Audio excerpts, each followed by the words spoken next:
Assalamualaikum warahmatullahi wabarakatuh. Alhamdulillah wa syukrulillah wa salatu wassalamu ala rasulillahi wa ala alihi wa ashabihi wa mawalah amma ba'du. Selamat sore sahabat-sahabat di seluruh penjuru tanah air Indonesia. Jumpa lagi di kanal kesayangan kita, Gerakan Pemuda Ansor. Dan seperti biasanya sahabat, kita akan berbincang-bincang dengan berbagai tema yang sudah disiapkan oleh sahabat-sahabat dan semuanya masih berkaitan dengan apa yang kita lakukan khususnya di bulan Ramadan kali ini. Dan kali ini sahabat, kita akan berbicara mengenai literasi digital atau cerdas dalam berliterasi secara digital spesial Ramadan di podcast Gerakan Pemuda Ansor. Sahabat, seperti yang kita ketahui bahwa berbicara mengenai literasi digital, maka ini sangat erat hubungannya dengan apa itu yang dinamakan dengan memahami teks-teks, memahami isu-isu terkini, memahami berbagai persoalan yang ada di sekeliling kita. Dan seperti biasanya akan ada narasumber yang akan membersamai kita. Dan alhamdulillah pada kesempatan kali ini kita sudah bersama Mbak Rina Saadah. Beliau merupakan Wakil Ketua dari Lazisnu PBNU. Assalamualaikum warahmatullahi wabarakatuh, Mbak Rina. Waalaikumsalam warahmatullahi wabarakatuh, Mas Jahid. Apa kabar ini, Mbak Rina? Alhamdulillah baik. Gimana puasanya? Alhamdulillah. Lancar sama-sama lancar. Alhamdulillah. Ini sedang sibuk apa ini, Mbak Rina, hari-hari ini? Ini saya sedang sibuk ya. Yang pertama menyiapkan program-program di Lazisnu sendiri. Terus yang kedua ada program juga di Pemuda Tani HKTI. Dan tentunya sekarang karena suasananya masih bulan Ramadan, jadi tentu ada agenda-agenda konsolidasi dan buka puasa bersama. Wah, luar biasa sekali. Jadi sahabat, seperti biasanya nanti ini akan kita perbincangkan berhubungan dengan literasi digital. Mbak Rina, ini berbicara mengenai literasi digital dan apalagi ini kan kita akan menjelang hari-hari kemenangan gitu kan ya. Berbicara mengenai cerdas berliterasi secara digital, ini kira-kira apa konsep kembali fitri, kemudian apa bedanya dengan hoax dan fitnah? Kalau berbicara mengenai hoax sekarang ini kan, sekarang kita tidak bisa lepas dari arus informasi, digitalisasi. Semuanya perkembangannya sangat pesat sekali. Dan tentunya di tengah masyarakat sekarang yang tengah mempersiapkan puasa dan juga menuju Lebaran kali ini kan kita pastilah banyak melihat fenomena di media sosial yang justru masih banyak sekali hoax-hoax ataupun ujaran-ujaran kebencian yang masih kita lihat. Karena apa? Karena di tengah perkembangan teknologi ini informasi semuanya bisa disebar secara instan. Hanya dengan jempol. Hanya gitu. dengan jempol saja.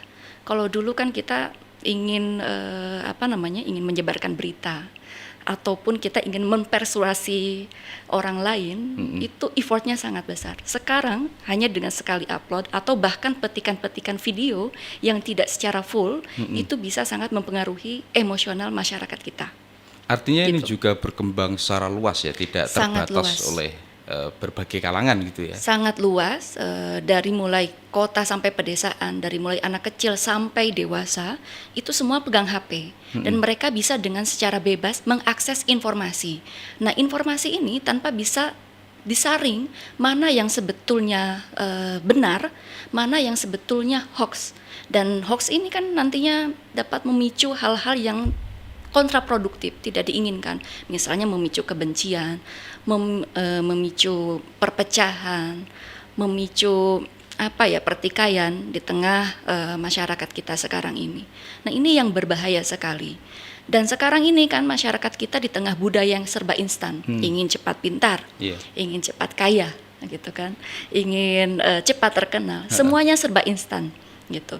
Jadi hal-hal instan inilah yang memang eksesnya juga sangat meresahkan, ya kan, yang dirasakan oleh masyarakat kita. Kita melihat banyak sekali pengelompokan masyarakat di tengah-tengah. Ada yang misalnya kelompok A, kelompok B, kelompok C yang tidak sesuai pandangan, maka mereka berkelahi, maksudnya bersilang pendapat di media sosial. Lahirnya hal-hal semacam itu melalui berbagai macam modus gitu ya kira-kira? Melalui berbagai macam modus. Jadi kita harus bisa melihatnya di tengah post-truth sekarang ini. Post-truth ini adalah di mana era yang menyampingkan kebenaran dan fakta. Maka lahirlah hoax, gitu kan. Hoax ini adalah anak kandung dari post-truth itu. Jadi kita melihat banyak sekali berita-berita palsu. Yang tentu kebenarannya itu masih harus dipertanyakan lagi gitu kan. Maka yang harus dilakukan adalah bagaimana masyarakat kita ini teredukasi. Rasionalitasnya harus diutamakan, lalu etika dalam bermedia sosial juga itu harus mengutamakan kesantunan gitu. Nah, ini yang sekarang dirasakan ini sangat jauh sekali di dunia media sosial kita yang sekarang ini. Berbagai macam modus sudah diselancarkan di dunia maya sebegitu rupanya gitu Mbak. Betul. Ya. Tetapi berbicara mengenai modus dan lain sebagainya, artinya ini tidak lari dari apa yang namanya identitas tertentu gitu ya. Betul. Nah, ini kan ada tujuan dari hoax ini. Yang pertama, misalnya untuk mempersuasi orang lain supaya dia mengikuti apa yang menjadi keyakinan seseorang ataupun kelompok. Terus yang kedua, untuk memecah belah. Yang ketiga, untuk menebar teror. Yang keempat, misalnya untuk memberikan rasa keresahan di tengah-tengah masyarakat. Nah, ini kan tujuan-tujuan seperti ini yang menjadi karakteristik dari hoax itu sendiri. Dan sekarang kita berada di tengah masyarakat ya yang semuanya tidak bisa lagi terlepas dari yang namanya smartphone dan dunia digital, bahkan dunia lah sekalipun. Nah, ini yang peran kita ya sebagai umat yang atau sebagai bangsa Indonesia yang mempunyai karakteristik sopan dan santun, ketimuran dalam bersosialisasi, itu yang harus diutamakan. Karena di tengah-tengah era digital sekarang ini orang lain lebih banyak senang bersosialisasi melalui virtual ya, virtual public space lah dibanding dengan dunia nyata atau real public space gitu. Jadi etika itu cenderung terkikis. Etika, sifat santun kita, sifat-sifat ketimuran itu kalau kita lihat di media sosial itu jarang kita temukan. Karena sudah tidak ada batas lagi antara negara satu dengan yang lainnya gitu ya. Tidak ada batas lagi. Nah, gini Mbak Rina, kita sepakat bahwa hoax dan fitnah ini mampu merusak kehidupan masyarakat kita gitu ya. Tidak hanya di sosial media. Kemudian pertanyaannya adalah, mampukah kita ini kembali fitri dari fitnah? Kemudian bagaimana cara mengatasinya? Kalau kita melihat fenomena dulu ya, fenomena yang tengah terjadi di masyarakat sekarang ini. Pengaruh dari informasi, misalnya informasi yang tersebar melalui perkembangan digital ini, yang pertama kan melahirkan banyak sekali dampak positif juga bisa dirasakan. Misalnya dari kita bisa memberikan edukasi melalui virtual dan tidak mesti face to face gitu langsung. Terus yang kedua juga masyarakat juga bisa memasarkan produk-produknya melalui digital tanpa mereka harus banyak mengeluarkan biaya. Terus ketiga juga dari sisi komunikasi sangat mudah, apalagi untuk misalnya mengajak masyarakat kita untuk mengajak ajakan gotong royong dan lain sebagainya gitu kan, khususnya ajakan-ajakan kebaikan, misalnya kita membantu sesama kita, gotong royong. Masih banyak sebetulnya dari dampak positif dari media sosial ini. Tetapi yang kita rasakan sekarang ini banyak sekali keresahan dari media sosial ini. Salah satunya adalah banyak sekali ya. Sekarang saya ingin menghubungkan mengenai religiositas yang terkonstruksi dari dunia digital. Ya. anak-anak muda, generasi milenial ini kan mereka itu cenderung ingin belajar lebih instan.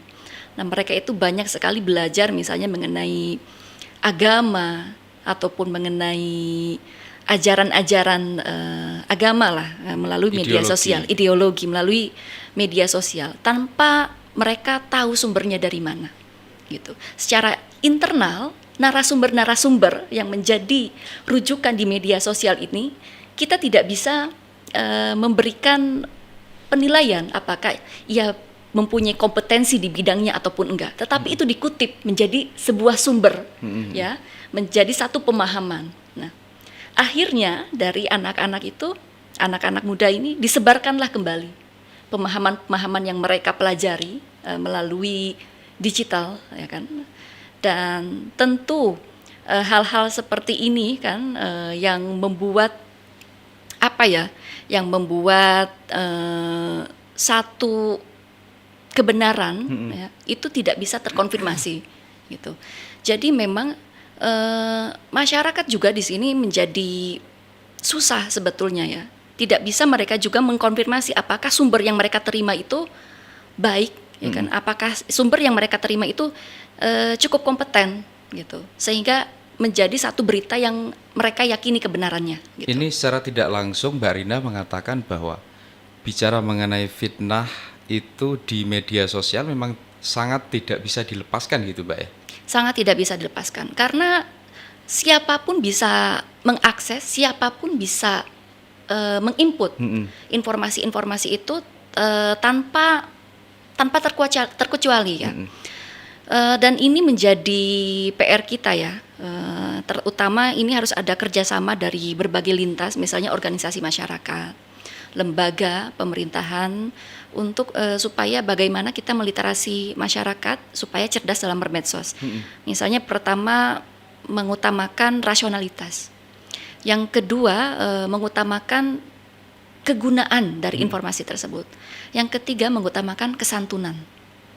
Nah ini yang memang kalau sudah kita berbicara media sosial kita bisa melihat lah bahasa-bahasa yang digunakan ketika berpendapat dengan bahasa yang digunakan ketika bisa langsung berkomunikasi langsung itu jauh berbeda gitu. Artinya kita cerdas berliterasi secara digital itu tetap bisa dilakukan. Kemudian fitnah juga mungkin ya sulit ya kita bendung gitu Mbak ya. Tetapi kita tetap bisa kembali fitri dengan cara tentunya kita diajarkan ya sebagai umat yang beragama, tentunya semua agama pun mengajarkan untuk bersikap santun gitu. Khususnya kita sebagai umat muslim diajarkan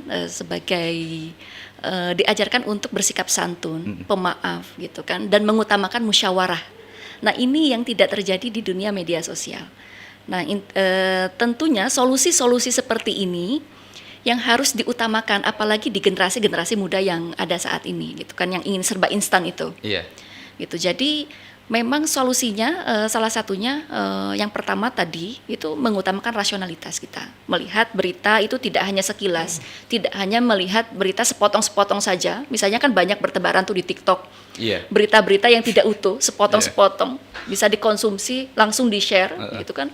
Ataupun berita yang clickbait gitu kan. Clickbait gitu kita berita ini langsung di-share gitu, palsu ya. Akhirnya kan. Terus yang kedua itu kegunaannya, apakah informasi yang kita terima ini berguna bagi komunitas kita ataupun bagi masyarakat secara umum gitu. Terus yang ketiga adalah kesantunan, bagaimana cara kita menyampaikan ataupun menyebarkan berita yang kita terima itu gitu. Kalau melihat realita hari-hari ini Mbak ya, itu apakah cara masyarakat kita di Indonesia khususnya dalam berliterasi atau memahami suatu peristiwa tertentu, apakah sudah dikatakan cerdas? Ini memang kalau melihat ya sekarang di media sosial. Ini maaf ini ya, hubungannya dengan cara mereka mengawal demokrasi kita lah ya. Kita bergeser sedikit aja Mbak. Gimana menurut Mbak Rina? Jadi kalau kita melihat, apalagi sekarang situasinya udah mau pemilu ya Mas. Kita bisa melihat lah kalau Mas Zahid sendiri di Twitter misalnya ataupun di Facebook, di mana-mana mereka itu banyak sekali mengutarakan pendapat-pendapat dengan cara yang menurut saya kurang santun gitu dalam bermedia sosial. Bahkan ketika mereka tidak setuju dengan misalnya dengan salah satu tokoh yang mereka usung, mereka akan mencari upaya gitu kan. Bagaimana ataupun dengan berita-berita bagaimana supaya orang yang atau salah satu tokoh itu yang mereka benci katakan gitu kan mendapatkan hujatan-hujatan dari masyarakat. Sehingga kan ketika kita melihat banyak yang like di postingannya itu dianggap satu kebenaran yang dianggap kebenaran umum lah. Padahal kan kenyataannya itu tidak ada seperti itu. Realitasnya tidak ada gitu kan. Jadi media sosial ini seakan-akan satu berita itu atau seakan-akan satu hal itu benar-benar nyata. Padahal sebetulnya kenyataannya tidak seperti itu. Karena kita disuguhi oleh tombol yang ada share, terus like and dislike gitu kan, terus kita disuguhi oleh friend and unfriend, follow and unfollow, atau bahkan blog sekalipun. Jadi ruang untuk komunikasi, ruang untuk kita berinteraksi sebagai manusia dengan satu kesantunan gitu, itu kalau di media sosial kita lihat sangat berkurang sekali. Nah ini menanggapi tentang perubahan ya, perubahan atau gejolak atau kejiwaan anak muda atau anak milenial di Indonesia khususnya Mbak ya. Bicara mengenai literasi digital, saya menangkap dari Mbak Rina itu bahwa kita tetap harus kritis terhadap lingkungan bahkan peristiwa tertentu, tetapi adat ketimuran tetap harus dipakai. Betul. Nah berbicara mengenai Gen Z, milenial dan seterusnya itu, jika tidak menggunakan kata-kata yang mungkin sedang trending saat ini, itu rasanya kurang ngeh gitu Mbak. Apakah ini juga layak dinamakan dengan cerdas berliterasi? Nah sebetulnya kalau kita berbicara budaya gitu kan, memang ada pergeseran budaya setelah adanya peningkatan teknologi informasi ini. Anak-anak muda bisa sangat terpengaruh oleh bahasa-bahasa atau diksi-diksi yang digunakan dalam bermedia sosial gitu. Kalau saya berbicara terkait diksi atau kata yang digunakan dalam bermedia sosial, misalnya kalau hanya dengan bahasa-bahasa yang memang sekarang atau bahasa-bahasa gaul yang digunakan anak-anak muda, it's okay lah gitu kalau dari sisi bahasanya. Tetapi kalau kontennya di dalamnya sudah berisi hasutan, permusuhan, ataupun bahkan kata-kata kasar gitu kan, itu menurut saya sudah tidak bisa dikatakan lagi cerdas dalam bermedsos. Tetapi gaya bahasa yang digunakan asalkan kontennya itu tidak berisi hujatan ataupun hoax, menurut saya masih bisa diterima. Begitu. Artinya sebenarnya memang kayak netizen itu memang sudah cerdas secara sederhananya begitu Mbak ya. Dan saya kadang-kala heran ya di peristiwa-peristiwa tertentu. Kenapa para netizen itu kok bisa mengawal demokrasi kita? Bahkan sampai, maaf ini ya, ada sebuah lembaga-lembaga tertentu yang memohon dan meminta untuk netizen untuk mengawal kasus ini. Tolong dikawal. Dan mereka mampu untuk itu Mbak. Betul. Ini melihat fenomena semacam ini menurut Mbak Rina bagaimana? Ini sebetulnya the power of netizen. The power of netizen gitu kan. Kalau kita lihat di Twitter kan banyak sekali kasus-kasus atau hal-hal yang meresahkan di masyarakat, tetapi solusinya misalnya dari pihak berwajib masih belum ada, maka mereka share-nya di Twitter. Misalnya Twitter do your magic, akhirnya diviralkan sehingga itu bisa menjadi push ya kan, tekanan bagi lembaga-lembaga yang berwajib untuk menindak gitu. Nah ini ada hal positifnya juga. Jadi sebetulnya ya, yang tadi yang saya sampaikan, budaya itu sudah bergeser dari ruang yang tadinya kita untuk misalnya menyuarakan satu kebenaran itu harus dengan susah payah, harus dengan turun ke jalan, harus dengan segala upaya lah ya.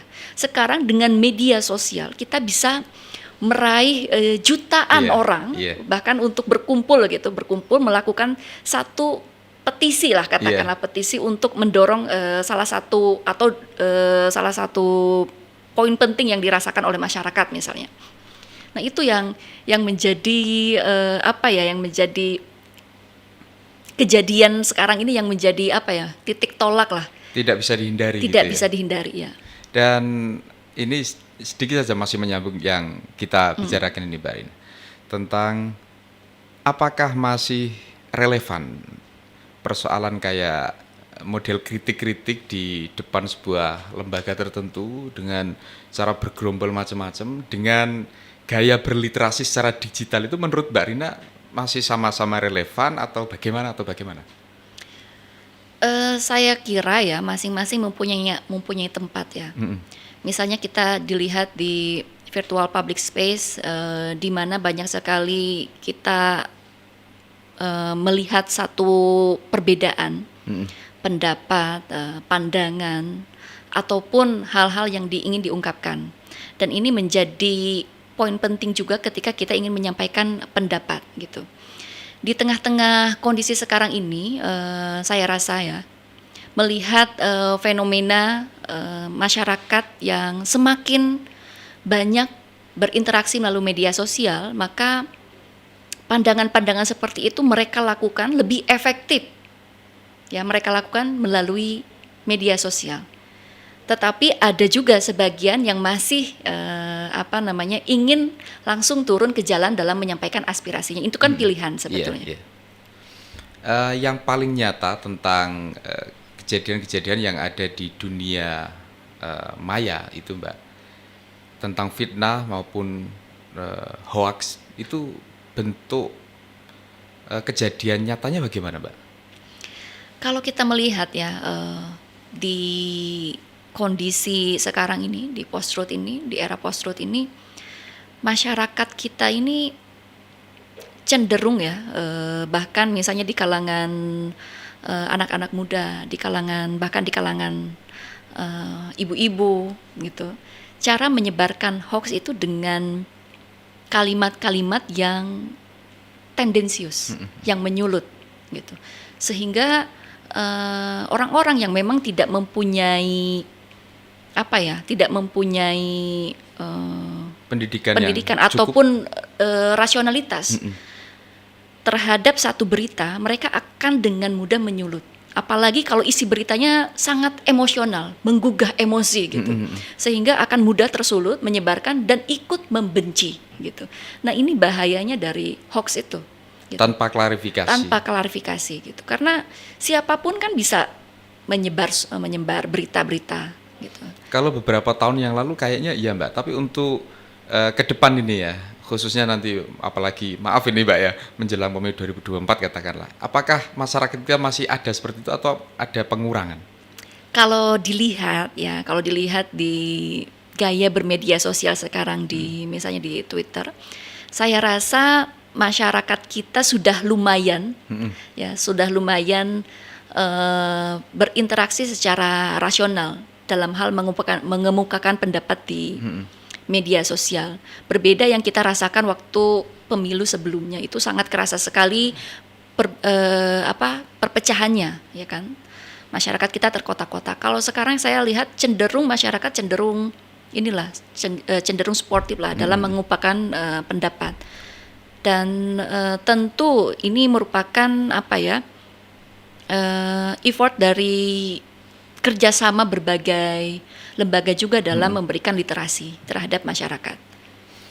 Bicara mengenai ini, apalagi Mbak Rina ini kebetulan juga menjadi wakil ketua Lazisnu, dan kita melihat gerakan Lazisnu di Indonesia ini dari tahun ke tahun, meskipun ada berbagai macam lembaga, tetapi yang kita melihatnya Lazisnu ini dari tahun ke tahun semakin membaik. Ini bagaimana penataan di dalam Lazisnu itu Mbak? Sedikit saja Mbak. Oke. Kalau berbicara Lazisnu, alhamdulillah ya, sekarang ini kita tengah mempersiapkan program untuk Ramadan gitu kan. Dan Lazisnu sendiri juga mempunyai program-program unggulan kan, misalnya ada Nusantara Damai, misalnya ada Nusantara Cerdas, Nusantara Sehat, dan masih banyak lagi. Dan kita fokus terhadap program-program yang memang dampaknya bisa dirasakan oleh masyarakat di bidang kesehatan ataupun pemberdayaan ekonomi, terus di bidang pendidikan, dan tentunya kita kerjasama juga dengan lembaga-lembaga lain yang di bawah PBNU, misalnya LPTNU ataupun Ma'arif ataupun LPBNU. Nah, dari program-program ini banyak sekali yang sudah kita sentuh, baik itu dari masyarakat maupun dari siswa ataupun siswi yang mendapatkan beasiswa dari Lazisnu itu sendiri.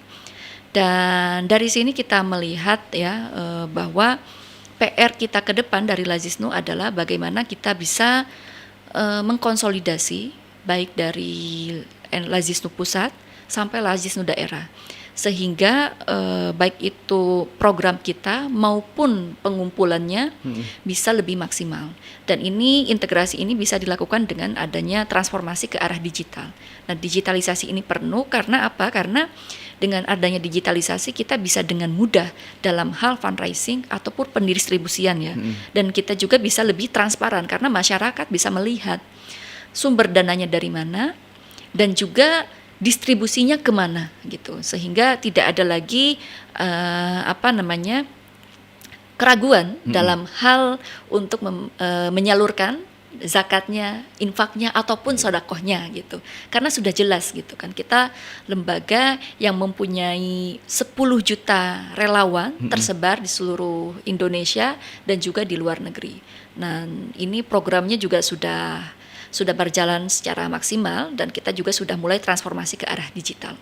Saya melihatnya juga di website Lazisnu itu setiap hari memang diterakan ya, berapa itu sudah jelas Mbak ya. Sangat, jadi kita sudah sangat transparan ya, terbuka. Jadi siapapun bisa mengakses di situs Lazisnu ataupun di websitenya, dan kita juga sudah meluncurkan aplikasi ya dalam beberapa waktu lalu.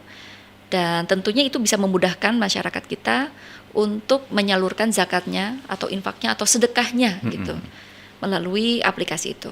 Artinya memang Lazisnu juga secara bertahap dan masif juga bergerak dalam persoalan literasi digital. Betul tentang sekali. Lazisnu itu sendiri. Betul sekali. Nah, kemudian perkembangan Lazisnu dari katakanlah PWNU atau PCNU itu bagaimana Mbak sampai detik ini? Ini masif sekali ya Mas. Kalau kita lihat misalnya di salah satu PCNU atau Lazisnu di Jawa Tengah itu, mereka dalam cancelingnya saja dalam 1 bulan bisa mengumpulkan sekitar 2 miliar misalnya.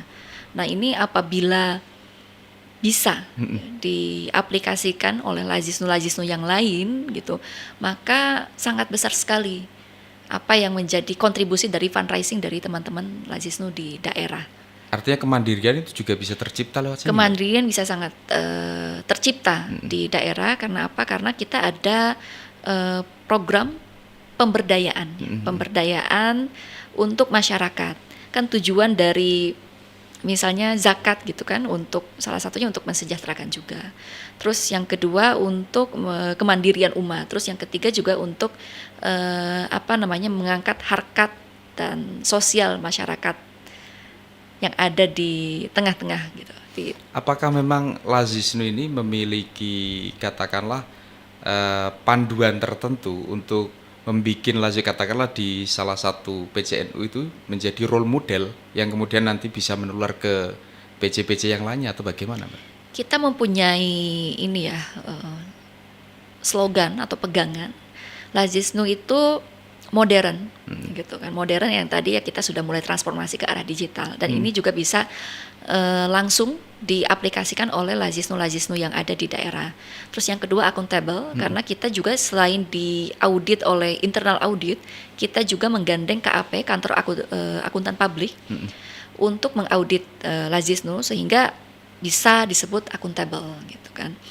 Terus kita juga mempunyai profesional gitu, dengan SDM yang sudah terlatih gitu dari manajemen, sehingga dari sisi fundraising ataupun pendistribusian program itu terlaksana dengan baik. Terus kita juga amanah dan terpercaya. Nah, ini kalau ini bisa diaplikasikan di Lazisnu dari tingkat pusat sampai daerah, maka Lazisnu bisa berkembang sangat pesat. Artinya memang program dari PBNU juga berbicara mengenai kemandirian itu benar-benar bisa terjadi. Betul. Gitu Pak ya sekali. Yeah. Terakhir Mbak, closing statement berkaitan dengan tema kita pada pertemuan kali ini, kembali ke fitri bukan ke fitnah. Closing statement atau pernyataan tertutup bagaimana Mbak Rina? Ya, saya ingin mengutip salah satu ayat Al-Quran yang mana kita mengutamakan kesantunan sebagai umat beragama ya dalam bersosialisasi. Wa ibadur rahmanil lazina yamshuna alal ardi hauna wa iza khotabahumul jahiluna qalu salama. Jadi karakteristik itu kan hamba Tuhan yang Maha Penyayang itu adalah orang yang berjalan di muka bumi dengan rendah hati. Dan apabila ada orang-orang bodoh mencaci maki mereka, gitu kan, mereka akan menjawabnya dengan salam gitu. Jadi karakteristik yang dibangun gitu adalah karakteristik santun dan damai dan cinta damai. Itulah yang harus kita aplikasikan tidak hanya di dunia nyata ketika berkomunikasi, tetapi juga di dunia maya. Ya, karena ketika kita sekarang dihadapkan dengan arus teknologi informasi yang berkembang sangat pesat, kita lebih banyak berinteraksi melalui media sosial gitu kan. Jadi hal-hal seperti itu, kesantunan dengan damai gitu, terus menyikapi orang-orang yang melakukan hate speech ataupun hoax, kita bisa memberikan feedbacknya dengan cara-cara yang baik, cara-cara yang santun. Itu Mas. Jadi momentum Ramadan ini nanti setelah kita melaksanakan bulan Ramadan ini dan kembali ke menyambut bulan suci, menyambut Idul Fitri, kita bisa kembali fitri Fitri gitu. Ya. Kembali ke berbagai fitri macam gejolak yang sudah ada, betul. kemudian kita kembali ke fitri. Mbak Rina Saada, terima kasih banyak atas waktunya. Terima kasih juga Mas Jahid. Insya Allah lain kali kalau memang ada kesempatan lagi kita bisa bertemu lagi. Insya Allah. Sahabat di seluruh tanah air, barusan kita berbincang banyak hal tentang apa itu yang namanya cerdas dalam berliterasi, khususnya di dunia digital. Dan kita tahu bahwa dunia saat ini tidak ada sekat antara satu negara dengan negara yang lain. Kemudian cara kita mensosialisasikan itu juga berbeda. Apa yang sudah dikatakan Mbak Rina Saada, Wakil Ketua Lazisnu PBNU barusan, bahwa Lazisnu juga bergerak di bidang yang sama. Hari ini kita sudah menggunakan dunia-dunia serba jempol dan sangat menarik sekali. Memang hal-hal semacam itu sudah tidak bisa kita hindari di kehidupan kita.